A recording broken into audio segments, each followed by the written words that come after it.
Olá, eu sou o Jeremias Gomes, você está no Alesp Conecta. Em tempos de pandemia, a gente tem que falar de rotina de estudos também, não é? E como é que a escola pode nos ajudar com isso? É lógico que o pai e a mãe, o responsável, ele não tem toda a pedagogia para lidar com a criança, com aquele que está sob a responsabilidade dele. Por isso a gente convidou o diretor de uma escola que é mais do que centenária aqui em São Paulo, que é o Carlos Dorlas. O Carlos já está aí com a gente na tela, ele é diretor do Colégio Marista Arquidiocesano. Quem passar ali pela Vila Mariana vai... É Vila Mariana, não é, Carlos? Vai ver esse Isso colégio mesmo. ali que tem uma história muito bonita e muito antiga. E aproveitar que vocês têm essa história, falar um pouco dessa experiência, como é que a escola pode ajudar a gente que estamos um pouco perdido, às vezes com a gente que dirá nossos filhos e responsáveis, não é, Carlos? Conta para a gente aí o que é que vocês têm feito com os estudantes e os pais. O que nós temos feito é, primeiro, orientar bastante aos professores, né, de como atuar no dia a dia com os alunos, estarem atentos, acompanharem o desenvolvimento dos seus alunos. E, ao mesmo tempo, a participação da família, nesse momento, é imprescindível. Então, os alunos mais velhos, esses é mais fácil de você conseguir hoje a autonomia dele, mas as crianças, os menores, a necessidade da participação das famílias no acompanhamento das crianças. Então, você imaginar que antigamente, bem antes da existência da própria escola, os pais eram muito presentes na formação dos seus filhos, né? E isso hoje se faz necessário.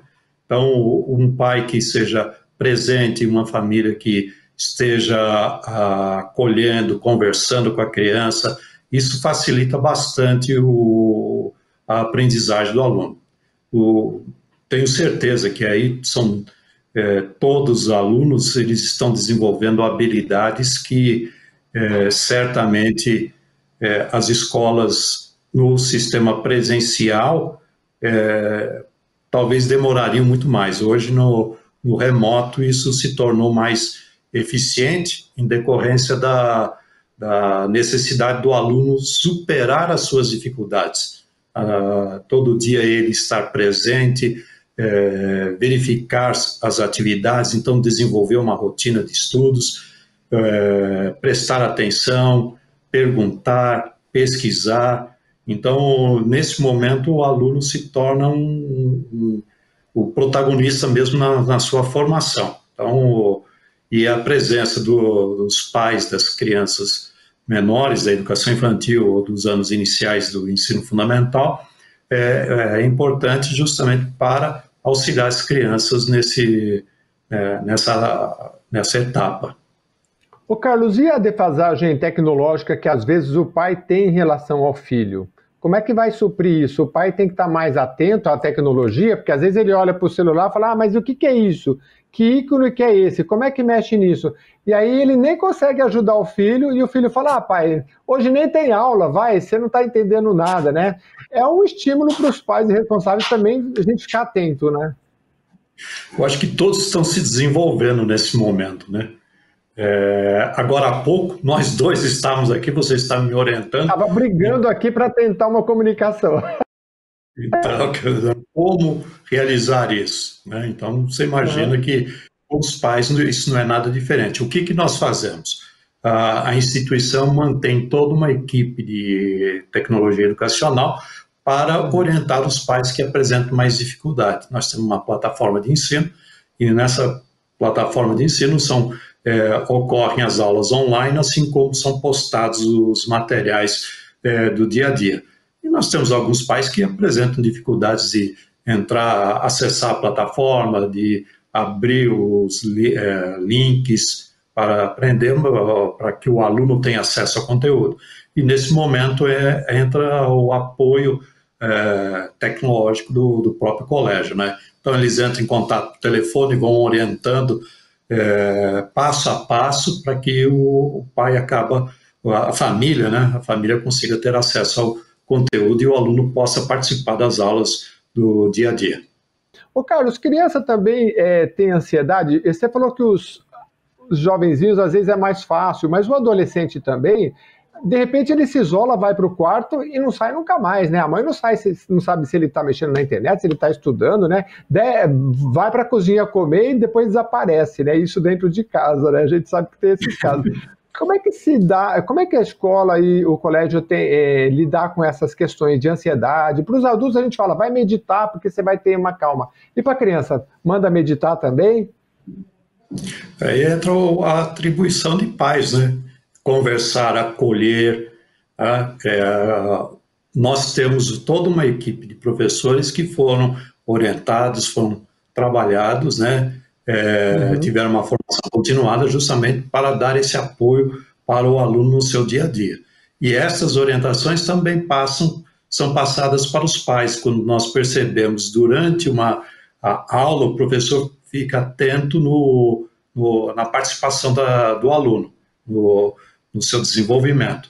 Então, nesse instante, o professor, quando ele está atento à postura do aluno, ele perceber que existe algo que o aluno não se manifesta, ou o estudante não se manifesta, então a orientação educacional é acionada e logo em seguida ela entra em contato com a família para dar suporte, tanto para a família, para ela verificar, diagnosticar com a criança o que está acontecendo, ou o próprio orientador educacional, ele conversa com o aluno para facilitar a interação, diminuir essa angústia, essa ansiedade, que se faz presente em todo mundo, tá? Se faz presente em nós, nos professores, nas famílias, né? É nesse momento que nós temos que dar o apoio, e a família é muito importante, porque nós estamos tratando com crianças, né? A criança se manter isolada mais de 60 dias dentro de um ambiente em que ela tem suas restrições de locomoção, então você precisa dar esse suporte, a família precisa dar esse suporte para garantir que a criança não entre em uma depressão. Conversar, jogar, realizar atividades que normalmente não é nem a pedagógica, jogar um xadrez, um ludo, um game, realizar alguma atividade que possa ser de entretenimento para a criança, para justamente esse passar mais rapidamente. Diga. Você falou de uma questão importante aí do xadrez, porque no xadrez eu ainda ganho dos meus sobrinhos. Agora, nos outros jogos, Carlos, esses dias eu falei para um deles assim, me ensina a jogar esse Minecraft aí. Ele olhou para mim com uma cara de dó. Falou, você vai demorar muito para aprender. E, de fato, o duro é que é verdade. Mas no xadrez eu ganho deles, viu? Agora, eu dei uma olhada na metodologia do Colégio Marista Arquidiocesano e eu queria que a gente batesse uma bola aqui bem rápida ainda, porque eu ainda tenho 35 perguntas e quero passar por todas elas e você responde rapidinho. A primeira é o seguinte, reconhecer e não reprimir. Como é que é isso? Na hora que você percebe que a criança está apresentando dificuldade, é o momento de você acolher e não chamar atenção, reprimir, repreender, advertir a criança. É nesse momento que entra a atividade dos responsáveis, dos pais. Senta do lado, acolha, ouça, se existe algum problema na aprendizagem, pode encaminhar um e-mail, pode ligar para a escola, pode conversar com o professor, justamente para que o mesmo possa retomar o conteúdo, mas não atuar de forma agressiva com a criança, porque não é por aí. E em algumas situações a gente percebe que os pais ficam ao lado do aluno pressionando, presta atenção, faz isso, e não é por aí, não é? É conversar a necessidade de desenvolver a responsabilidade. O aluno precisa saber que, tanto presencialmente quanto remotamente, ele tem a responsabilidade de prestar atenção. E a necessidade de acolher, porque é um momento diferente, é uma mudança em todos os seus sentidos, né?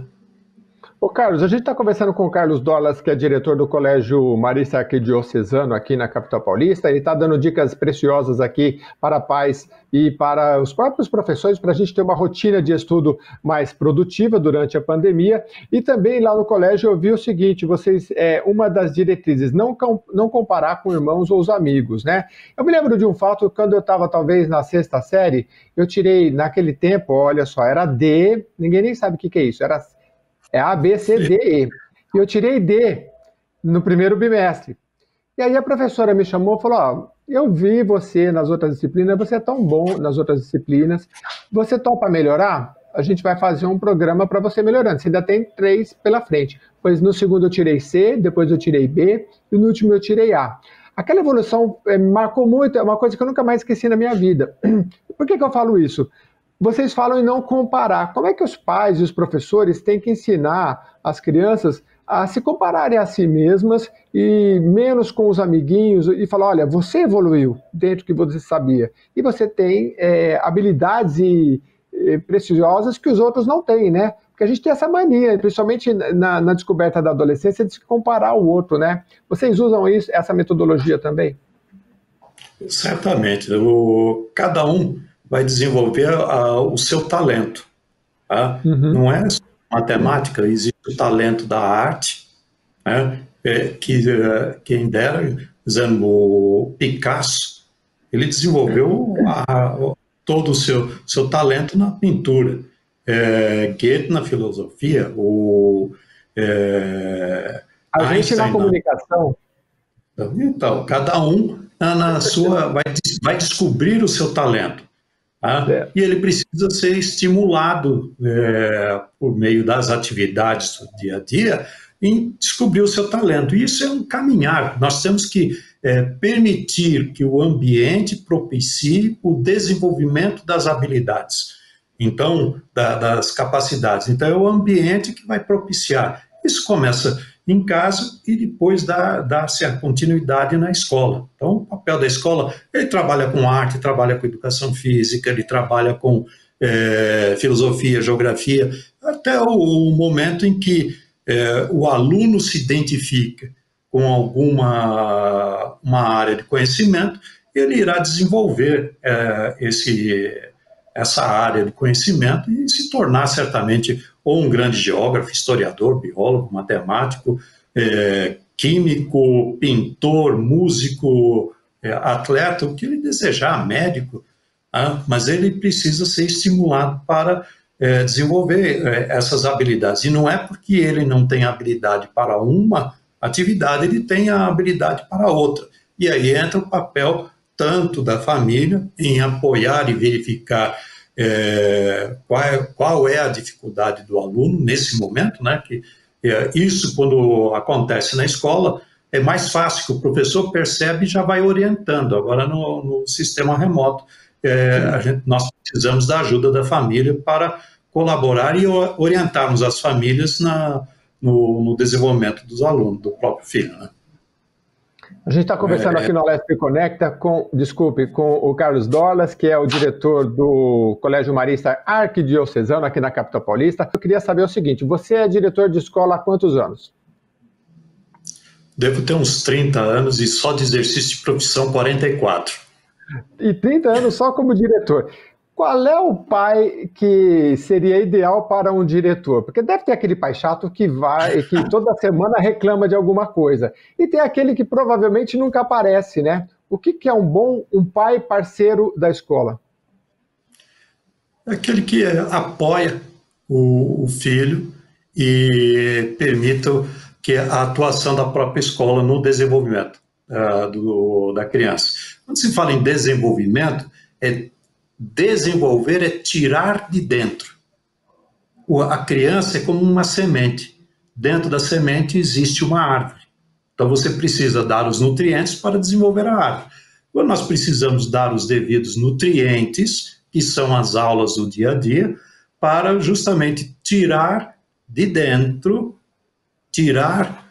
desenvolver na criança o potencial dela e levar para a autonomia, para a responsabilidade, para desenvolver a criticidade, a solidariedade, essas coisas existem no indivíduo. E você precisa estimular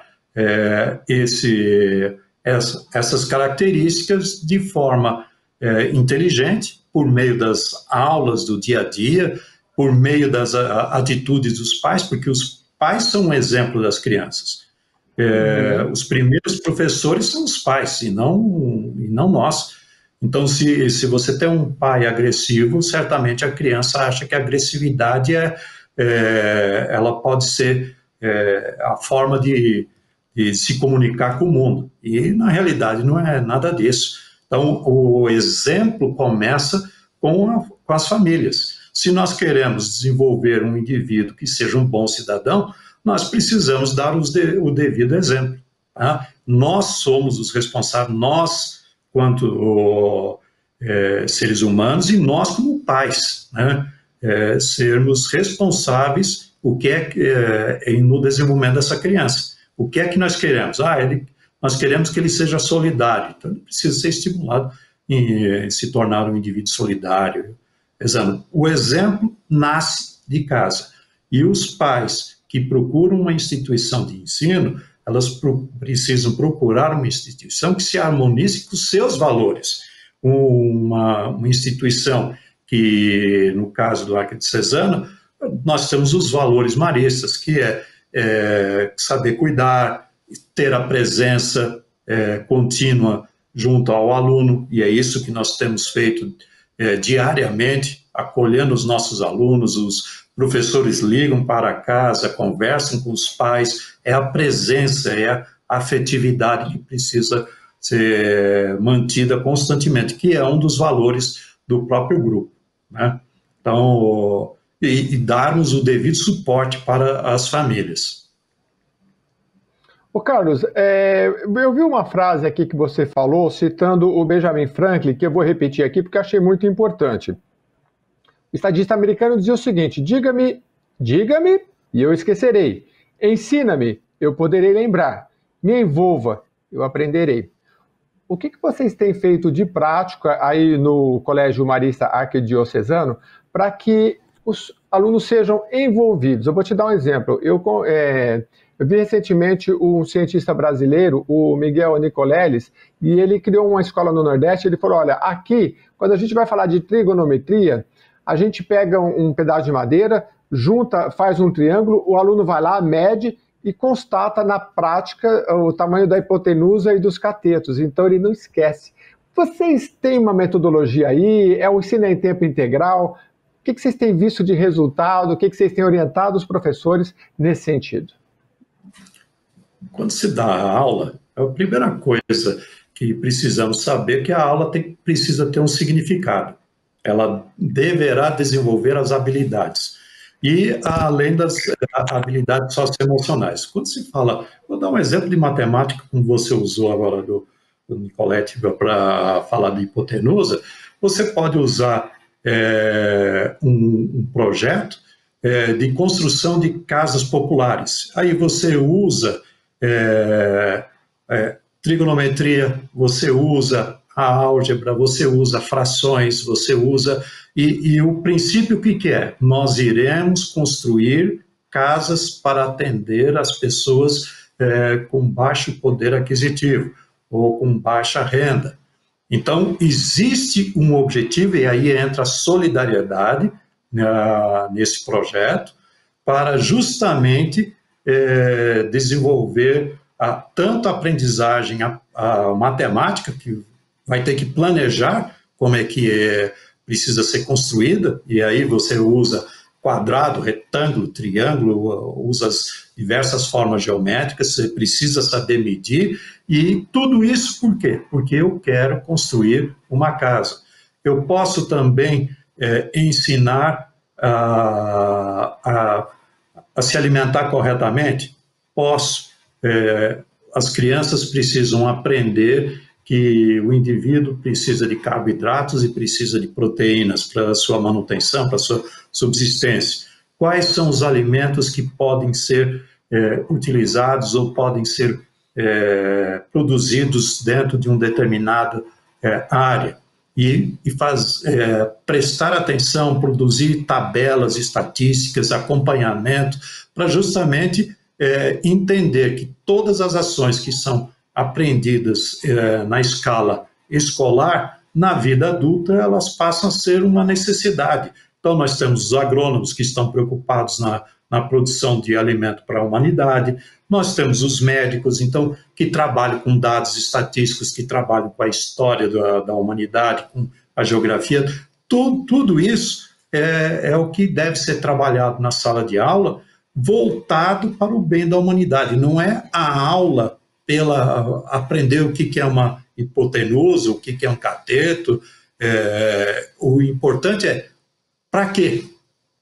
O que eu faço com isso? Dá para eu fazer uma casa, dá para eu ajudar a humanidade. Esse é o princípio da escola. Eu vou formar um indivíduo que irá colaborar com a humanidade.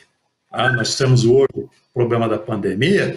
Pesano, qual é uma das coisas que eu tenho dito para meus colegas professores, que nós sejamos um vírus de otimismo, de afetividade. Isso sim, nós temos que nos tornar uma pandemia de otimismo, de esperança, de realizações, de criação, ousadia. E é isso que nós temos que passar para os nossos alunos agora, nesse momento atípico, e que vai acabar. Na hora que acabar, vamos entrar na sala de aula, vamos trabalhar como sempre trabalhamos e buscarmos desenvolver habilidades mais facilmente, porque depois dessa pandemia, eu tenho certeza que o ser humano voltará diferente, ele voltará mais humano.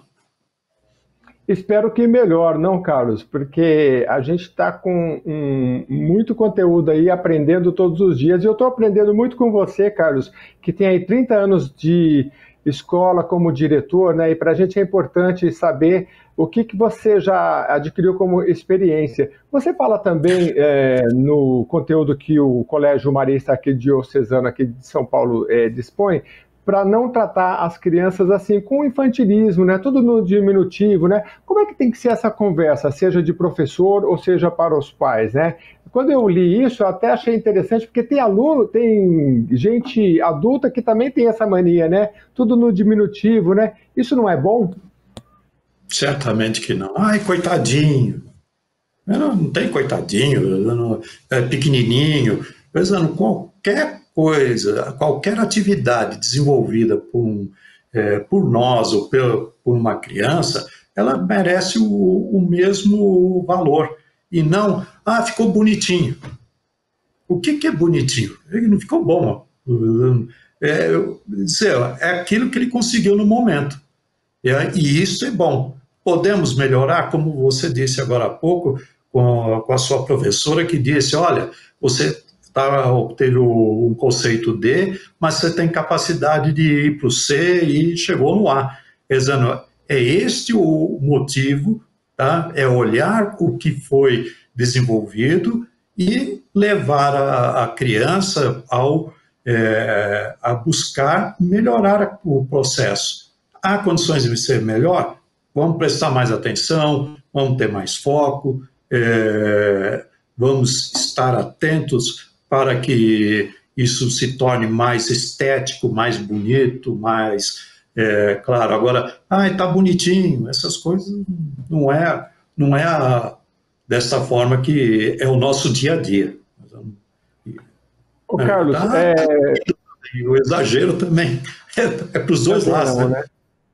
Entendi.